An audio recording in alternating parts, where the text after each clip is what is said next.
maarifa sasa hivi sio kama nyakati zile za nyuma. Maarifa sasa hivi available kila eneo. Ukitaka kujipatia elimu, ufahamu wa jambo lolote, unapatikana kirahisi sana. Kirahisi sana. Miaka ile ya zamani sisi wakati ndo tunakuwa chochote ambacho hata kwenye vyuo ukitaka kitu maarifa, unaenda maktaba, unaenda library kwa ajili ya kwenda kupata maarifa, na vitabu utakavyovikuta ndivyo ambavyo vitaamua kiwango cha maarifa unayoyapata.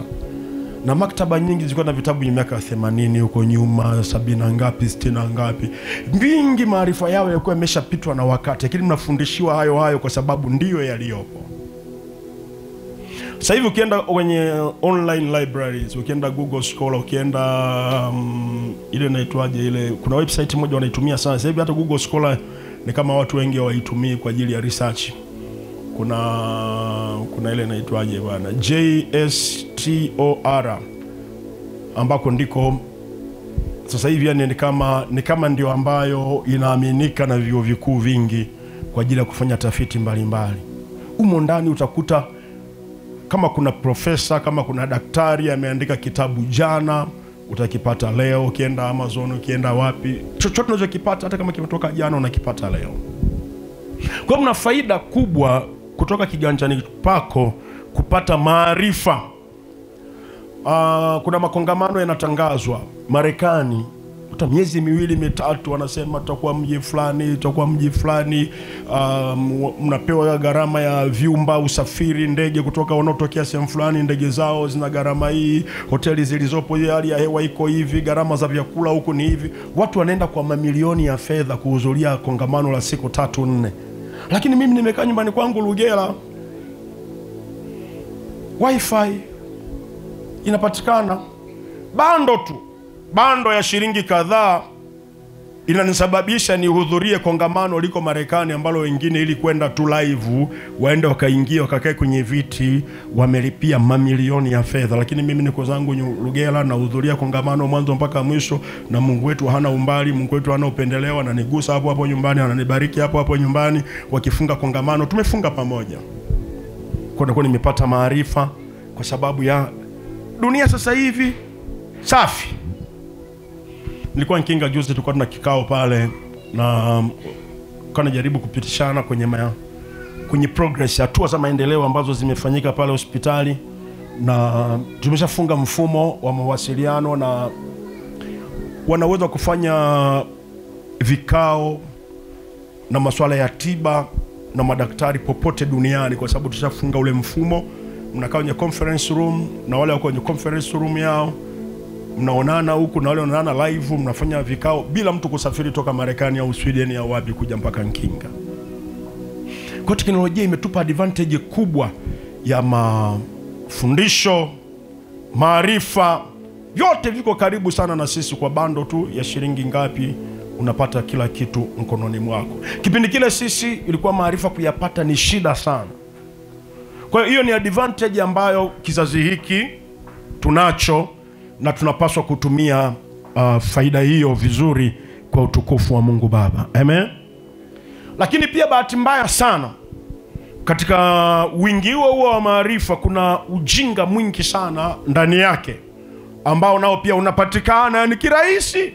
Kwa bando ndogo unapata upumbavu wa kukutosha.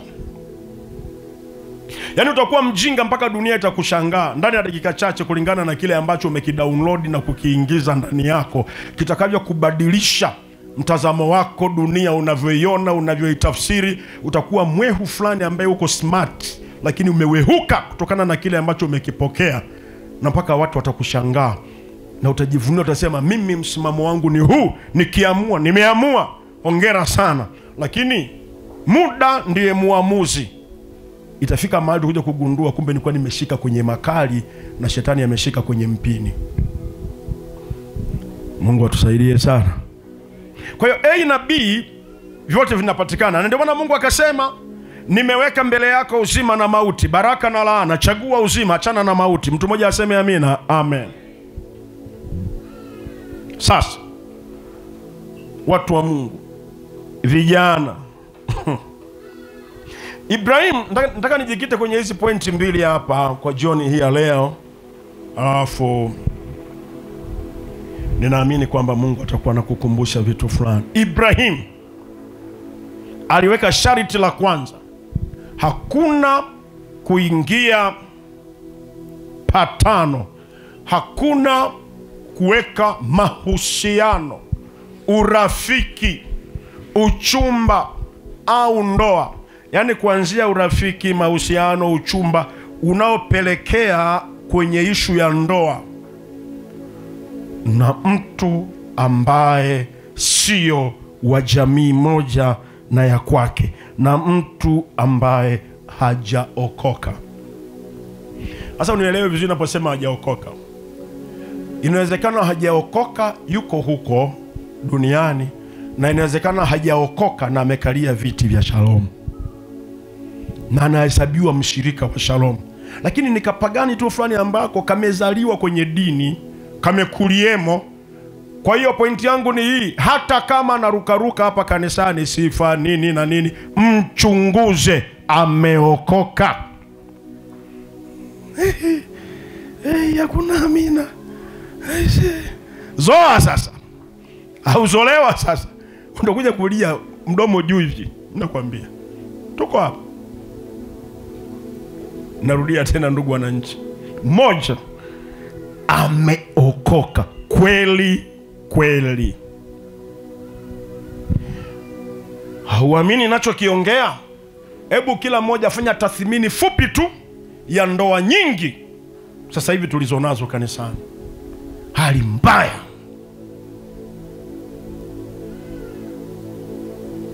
Unapofanya maamuzi ya kuingia kwenye ndoa na mtu, umefanya maamuzi ya hatima ya maisha yako.